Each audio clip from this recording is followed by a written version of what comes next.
Hi friends, तुम्ही पाहतात engage Dio spray प्रस्तुत युवागिरी. Let's जगूयात full on. कसं असतं ना मित्रांनो, की तुमच्या आमच्या सर्वांच्या जगण्याचे विषय वेगवेगळे असतात. कधी दंगा, कधी मस्ती, तर कधी दुनियादारी. आणि म्हणूनच तुमच्या वेगळेपणाचा शोध घेण्यासाठी येत आहोत आम्ही. कधी तुमच्या गावात, कधी शहरात, तर कधी तुमच्या कॉलेज कट्ट्यांवरती, तर कधी थेट डायरेक्ट तुमच्या या मनात. कसं असतं ना, की आयुष्य तर सगळ्यांनाच भेटतं, पण या आयुष्यामध्ये काहीतरी खास करायला नको का?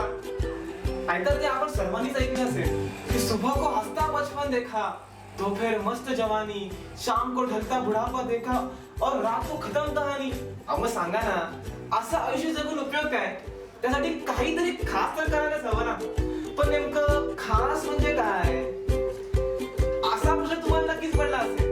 पण या प्रश्नाचा विचार तुम्ही मात्र अजिबात करू नका, कारण की विचार करण्यात वेळ निघून जाईल आणि तुमच्यातली युवागिरी तुमच्या देखत चुमंतर होईल. आणि म्हणूनच तुमच्यातली युवागिरी तुमच्या देखत चुमंतर होण्याआधी तयार व्हा आणि करा कोणत्याही कामाला. आम्ही देऊ तुमच्या वेगळेपणाला एक वेगळी ओळख. त्यासाठी बघत राहा युवागिरी. आय मीन टू से, हीच आमची युवागिरी. लेट्स जाऊयात फुल ऑन. नमस्कार नमस्कार नमस्कार. युवागिरीच्या आजच्या भागात मी अक्षय रेडेकर तुमचे खूप खूप स्वागत करतो. तुम्ही पाहतात एंगेज डिओ स्प्रे प्रस्तुत युवागिरी. लेट्स जाऊयात फुल ऑन.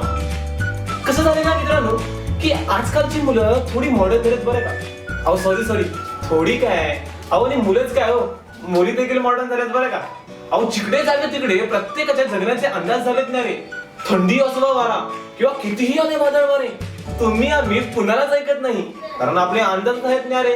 आणि म्हणून असे निराळे अंदाज असणाऱ्या तुमच्यासारख्या मुला मुलींबरोबर युवागिरी करण्यासाठी येत आहोत आम्ही. कधी तुमच्या गावात, कधी शहरात, तर कधी तुमच्या थेट कॉलेज कट्ट्यांवरती. तर चला मग करूयात कल्ला आणि भरूयात आनंदाचे रंग एकमेकांत, फक्त आणि फक्त युवागिरीमध्ये. कारण इथेच कमी होईल तुमच्या अभ्यासाचा ताण आणि मिळेल वाव तुमच्या स्मरणशक्तीला.